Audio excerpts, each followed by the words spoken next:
미국의 군사 지원 중단으로 인해서 무기 부족으로 상대적 열세 속에서 고군분투하고 있는 우크라이나가 이 러시아의 석유와 전력 같은 에너지 시설들만 집중적으로 공략함으로써 이 러시아를 곤혹스럽게 만들고 있습니다. 지금 상황을 Y타임스가 추적해 봤습니다. 지금 시작합니다.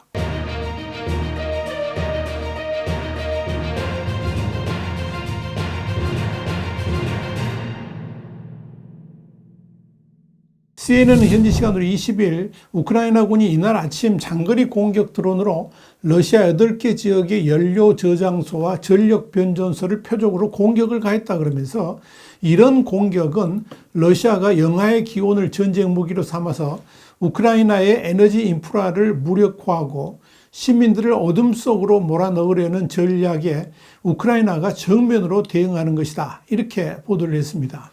CNN에 이어서 이런 공격으로 인해 최소 3개의 변전소와 연료 저장 시설이 손상되고 화재가 발생했는데 이번 공격은 우크라이나 보안국과 국방정보국 그리고 우크라이나 군 특수작전부대의 합동작전인 것으로 파악되고 있다.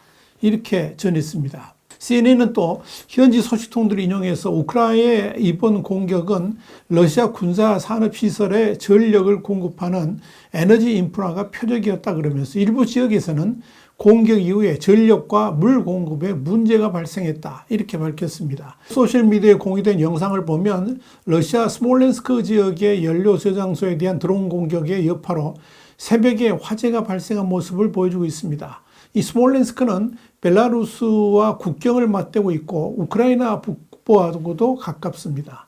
이 스몰렌스크 지역의 주지사인 바실리 아누킨도 텔레그램을 통해서 오늘 그러니까 20일 새벽 2시경에 카르디모프스키 지역의 연료 및 에너지 시설에 대한 우크라이나 드론의 공격 시도가 있었다 그러면서 이 방공부대가 우크라이나 드론을 격추시키기는 했지만 파편이 떨어지면서 연료와 윤활유 창고에 불이 났으며 일부 사상자도 있는 것으로 보인다. 이렇게 썼습니다. 이와 관련해서 러시아 국방부는 모든 드론이 격추됐다고 주장한 반면에 현지 관리들은 모든 피해는 요격된 드론에서 떨어지는 파편에 의해서만 발생했다. 이렇게 말했다고 가디언이 전했습니다. 모스크바의 남서쪽에 위치한 칼루가주의 말로야로 슬라베츠 지역에서도 드론이 폭발해서 에너지 인프라가 크게 손상됐다라고 현지 주지사가 밝혔습니다. 칼루가주 주지사는 이 텔레그램 채널에 오늘 밤 말로야로 슬라베츠의 변전소 근처에서 드론이 폭발해 에너지 인프라가 크게 손상됐다. 사상자는 없다. 응급구조대가 현장에서 수리를 진행하고 있다. 이렇게 썼습니다.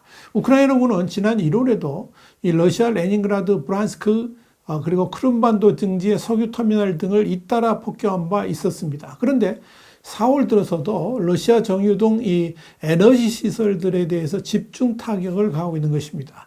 지난 2일에도 우크라이나 드론이 국경에서 1100km 이상 떨어진 타타르스탄 지역에 있는 러시아의 5대 정유소 중의 하나인 니즈네캄스크 정유소를 공격했습니다. 당시 공격으로 최소 12명이 부상을 입었고 이로 인해서 1차 정유소에서 화재가 발생했다. 이렇게 러시아 관계자가 밝혔습니다. 특히 이 작전이 의미가 있는 것은 러시아 영토에 대한 가장 깊은 곳을 향한 작전 중 하나였다는 점입니다. 이에 미국 정부는 최대 산유국 중 하나인 러시아의 석유시설이 타격을 입을 경우에 국제유가가 불안정해질 수 있고 보복 공격을 유발할 수 있다는 우려에서 이 우크라이나의 이 관련 시설 타격을 중단하라고 요청한 것으로 알려졌습니다. 그러나 우크라이나군은 군사적 관점에서 봤을 때 에너지 시설은 정당한 목표들이라 그러면서 러시아 본토의 에너지 인프라를 노려서 공습 빈도를 높이고 있습니다. 우크라이나가 이렇게 러시아의 에너지 시설들만 골라서 집중적으로 폭격하는 데는 다 이유가 있습니다. 이 러시아의 에너지 시설을 공격함으로써 정유 공장 가동 중단 그리고 에너지 공급 중단을 노리고 있기 때문입니다. 이런 대담한 우크라이나의 공격은 서방의 수입 금지 및 가격 상한제에도 불구하고 여전히 모스크바 전쟁 경제의 가장 큰 수입원으로 남아있는 이 러시아의 대규모 석유 및 가스 산업에 타격을 주고 있습니다. 이는 사실 러시아로서는 뼈아프게 받아들일 가능성이 높다는 점에서 의도적으로 이 러시아의 에너지 시설들만 골라서 타격을 하고 있는 것으로 보입니다. 지난 16일 미국의 시사주간지 뉴스위크는 우크라이나의 러시아 석유 시설에 대한 드론 공격으로 인해서 최대 수출품 생산에 계속 타격을 입은 것으로 나타났다. 이렇게 전했습니다. 뉴스웨이크에 따르면 파리에 본부를 둔 정부 간 기구인 국제에너지기구 IEA는 우크라이나에 의한 일련의 타격으로 인해서 11개의 정유 공장이 파괴되었는데, 이로 인해서 올해 2분기 러시아의 하루 원유 처리량이 하루 50만에서 60만 배럴 손실될 수 있다고 밝혔습니다. 이는 러시아 전체 하루 생산량 520만 배럴의 약 10%에 해당됩니다.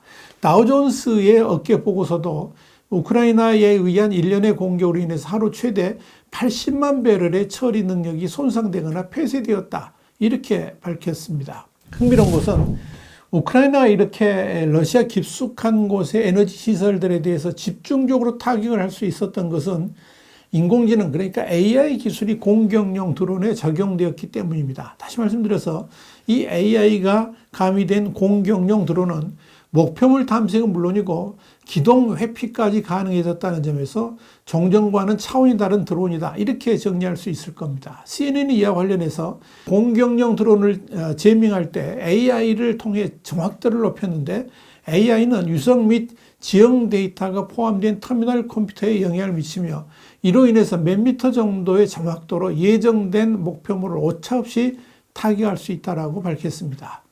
CNN에 이어서 AI 기술이 적용된 드론의 경우에 지휘소와의 통신이 필요하지 않고 완전히 자율적으로 작동된다는 점에서 공격에 매우 효율적이다. 이렇게 전했습니다. AI 기술이 적용된 드론은 야간 시간에도 아주 뛰어난 정확도로 목표 지점을 공격할 수 있다는 강점이 있는 것으로 알려졌습니다. 더더욱 이 우크라이나가 러시아의 에너지 시설들을 집중 공격하는 것은 비용 대비 큰 효과가 있으며 이 러시아에게도 상당한 피해를 안겨다 준다는 점에서 크게 주목되고 있습니다. 이에 대해서 투자은행 RBC 캐피탈 마켓의 상무이자 글로벌 상품 전략 책임자인 헬리마 크로프트는 CNN에 우리는 우크라이나의 러시아 에너지 시설 공격을 러시아 전쟁 기기에 대한 자금을 탕감하려는 우크라이나 전술의 변화로 보고 있다 그러면서 그동안에 서방의 러시아 제재는 대부분 에너지에 대해서는 별 효과를 거두지 못했는데 실제로 러시아의 에너지 수출, 원유 및 천연가스 그리고 정제 제품 등이 러시아가 전쟁을 계속할 수 있는 경제적 생명선이었다는 점에서 큰 의미가 있다. 이렇게 강조를 했습니다. 일단 우크라이나는 러시아의 에너지 시설들에 대한 집중 공격으로 러시아의 정유 능력이 최소 12% 정도 가동이 중단된 것으로 파악을 하고 있습니다. 반면 로이터 통신은 최대 14% 정도가 타격을 입은 것으로 추정하고 있습니다. 이 정도면 이 러시아 내의 연료 가격 상승을 불러올 수 있는 수준이라는 점에서 의미가 있는데요. 실제로 러시아는 당장 휘발유의 해외 수출을 중단하면서 국내 가격 안정에 나서고 있습니다. 젤렌스키 대통령은 이 러시아 에너지 시설들에 대한 공격을 집행한 후에 이번 주에는 러시아 전쟁 기기에 우리 무기로 접근해서 러시아의 급소를 공격했다 그러면서 우크라이나의 드론은 진정한 우크라이나의 장거리 공격 능력으로 이제 우리는 러시아에 대한 장거리 타격 능력을 보유하고 있음을 분명히 확인시켜 주었다. 이렇게 말을 했습니다. 한편 그동안 미국의 지원 중단으로 폐색이 짙었던 우크라이나에 다시 희망의 불꽃이 타올랐습니다. 현지 시간으로 20일 미국의 연방 하원에서 608억 달러 한 84조 원 규모의 대규모의 대우크라이나 지원 예산이 반년간의 표류 끝에 처리되었기 때문입니다. 2022년 2월 러시아가 우크라이나를 침공한 이후에 미국 의회는 현재까지 우크라이나의 전쟁 수행을 위해서 예산 1,130억 달러 약 156조 원을 책정을 했는데 이번에 하원을 통과한 대우크라이나 지원안 규모는 그 절반을 약간 넘을 정도로 상당히 규모가 큽니다. 이르면 23일 이루어질 상원 표결이 남아있지만 상원은 이미 지난 2월에 우크라이나와 이스라엘 대만 지원을 하나로 묶은 패키지 안보 법안을 통과시킨 바 있어서 이 하원에서 송부된 이번 법안들은 곧바로 처리될 것으로 보입니다. 608억 달러 규모의 지원안은 이 상원 통과 이후에 즉각 대통령의 서명으로 발효되며 지원 속도를 높이기 위해서 우선 유럽에 있는 미군 기지의 무기 재고를 철도 등을 통해서 우크라이나로 신속하게 공급하게 될 것이라고 뉴욕타임스가 보도를 했습니다. 미국이 우선해서 지원할 무기는 러시아 미사일과 드론 공세를 차단하는 대공 방어망, 그리고 이와 관련된 무기 장비와 그리고 최근 우크라이나가 심각한 부족 현상을 겪고 있는 포탄, 특히 155mm의 포탄이 될 전망입니다. 또 이 법안에는 강제력은 없지만 우크라이나에 대한 에이테크스 미사일 지원 관련 내용이 포함되어 있다고 미국 매체들은 전했습니다. 이렇게 되면 우크라이나가 크림반도의 깊숙한 곳까지 직접 타격이 가능해진다는 점에서 관심을 끕니다.